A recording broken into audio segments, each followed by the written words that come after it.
Heart attack क्या है एवं आपका हार्ट अटैक का रिस्क है या नहीं, इस बारे में बात करेंगे। ये है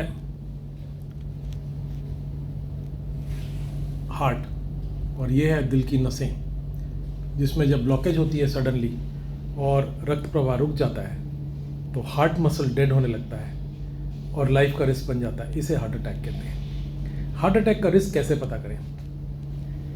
वो टाइम निकल गया जब हम कहते थे कि 60 के ऊपर ही हार्ट अटैक होता है। अब हम 24 साल 20 साल में भी हार्ट अटैक देख रहे हैं। सो 21 is the new 60। Heart attack के कारण क्या है, आपको कैसे पता लगेगा कि आपका हार्ट अटैक का रिस्क है या नहीं? उसके लिए बेसिक कुछ बातें आपको बताता हूँ। पहली बात, अगर आपके फैमिली में किसी को हार्ट अटैक हुआ है 60 साल से कम की उम्र में, तो प्रीमेच्योर कॉर्नियल आर्टरी डिजीज अगर आपकी फैमिली में है तो आपका रिस्क बढ़ गया। दूसरा, अगर आप तंबाकू सेवन करते हैं तो आपका हार्ट अटैक का रिस्क कहीं ज़्यादा हो गया। तीसरा, अगर आपका बीपी ज़्यादा रहता है, यानी 140/90 से ऊपर रहता है, 2 या 3 रीडिंग आपको हाई मिली हैं, तो आपका हार्ट अटैक का रिस्क ज़्यादा है। शुगर के लिए कभी शुगर कम कभी ज़्यादा आती है, इसलिए हम 3 महीने का एवरेज देखते हैं जिसे HbA1c कहते हैं। HbA1c अगर आपका 5.6 के ऊपर है तो आपका हार्ट अटैक का रिस्क 40% हो गया। अगर आपको डायबिटीज़ है तो भी आपका हार्ट अटैक का रिस्क और ज़्यादा हो गया।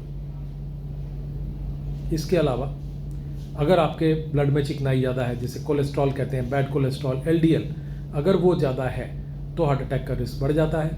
अगर गुड कोलेस्ट्रॉल कम है, जिसे HDL कहते हैं, उसका नॉर्मल रेंज 40 का होना चाहिए। अगर 40 से कम है तो आपका हार्ट अटैक का रिस्क ज़्यादा है।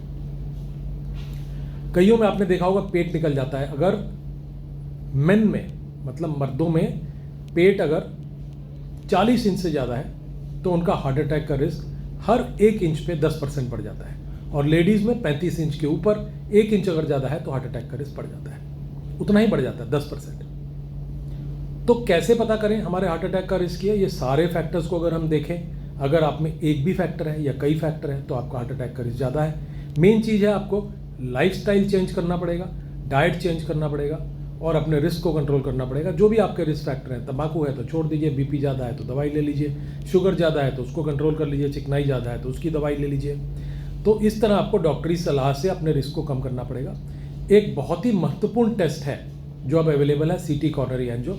जिन्हें मल्टीपल रिस्क फैक्टर्स हैं या जिन्हें कुछ सिम्टम्स हैं जो कि हम डिफाइन नहीं कर पा रहे, मतलब जो हार्ट अटैक से नहीं मिलते जुलते हैं, लेकिन उन्हें अगर सिम्टम्स हैं या उनके रिस्क फैक्टर्स ज़्यादा हैं तो उनमें हम CT कॉर्नरी एंजियोग्राम करते हैं, जिससे कि दिल की नसों में अगर 20-30% का ब्लॉकेज भी नज़र आता है तो उन्हें हम एग्रेसिव ट्रीटमेंट और लाइफस्टाइल पर रख के उनके हार्ट अटैक के रिस्क को कम कर सकते हैं। इसलिए ये भी बहुत महत्वपूर्ण टेस्ट है जो अब अवेलेबल है और इसको भी इन लोगों में करा लेना चाहिए।